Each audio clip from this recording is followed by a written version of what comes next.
Hey guys, so a while back I made a video pointing out that Barca were arguably a better side than PSG the last time they met.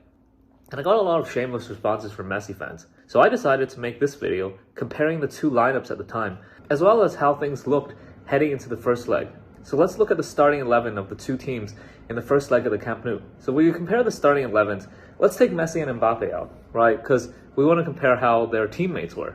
If we look at the front line, Griezmann and Dembele are very clearly much better than Icardi and Keane. I don't think any unbiased person can possibly deny that.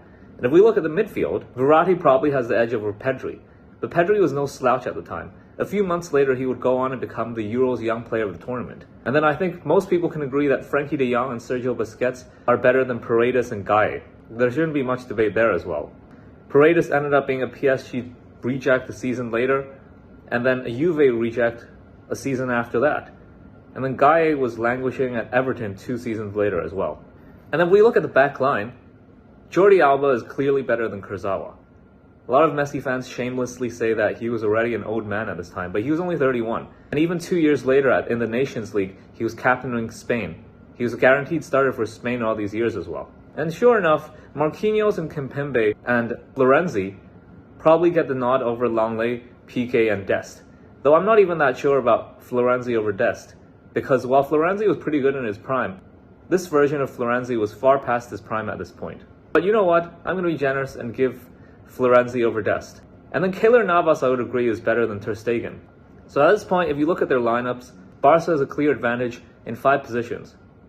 Griezmann is clearly better than Cardi, Dembele is better than Keane, Busquets is better than Gaye, and De Jong is clearly better than Paredes. And Jordi Alba is clearly better than Kurzawa. And in all the other 5 positions, PSG is better. So if you take away Messi and Mbappe, it's basically a draw. Now let's look at the narrative heading into the tie. At this point, Barca had not lost a Champions League KO game for 8 years. The last time they'd lost a game was against Bayern in 2013. So their home form was not really a cause for concern. On top of that, they were unbeaten in 16 out of the 17 games heading into this tie. And also, what's really important is that Neymar and Di Maria were both injured for this tie. Now over 2 legs, I agree, it was a wash. Maybe PSG were even slight favorites, considering how Barca had been shaky in the Champions League for several years.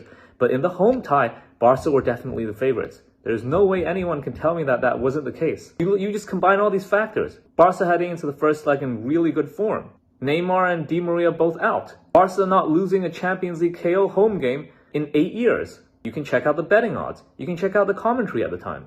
Also, I want to point out that over 2 legs, Barcelona were arguably the better side. They had far more shots on target. They had far more shots. And also on top of that, the difference in XG was pretty close as well, with PSG leading in XG 4.5 to 3.8 over the 2 legs. But we need to take into consideration that one reason why PSG had better XG was because of Mbappe's far superior off-the-ball positioning over Messi over the 2 legs. So for example, I'm just going to give you one example. So in this chance, Dembele delivers what's basically a perfect cross for Messi. But Messi, being used to receiving countless cutbacks over the years, just passively stays there instead of making a forward run. He literally waits until Dembele has delivered the cross before he starts making the run. And because of that, the chance is gone. Now, I'm not saying the chance definitely would have gone in. Keylor Navas was still right in front of him and could have blocked the shot. But that being said, Messi's atrocious positioning here is entirely to blame for not even getting to the chance in the first place. And even something like this, that would have increased the XG by maybe like 0.3 or 0.4. It's worth noting that Mbappe's second goal in the first leg, which was also supposedly a tap-in, but far harder. So if you look at this chance, when the ball deflects off Piqué, Dest has like a 3-meter head start over Mbappe. And Mbappe only gets to this chance because of his amazing off-the-ball positioning. So really, what happened over 2 legs is that Barca and PSG were roughly the same. But the difference here is that Mbappe was able to convert any spouts of dominance that PSG had into goals, whereas Messi couldn't do that. He only scored 1 non-penalty goal over 2 legs, compared to Mbappe's 3 non-penalty goals over 2 legs. Mbappe being the far superior player to Messi over 2 legs was what made the difference here. The 2 sides were evenly matched, aside from Mbappe being far superior to Messi, and all the stats reflect that. Also, it's worth noting that Messi missed a penalty.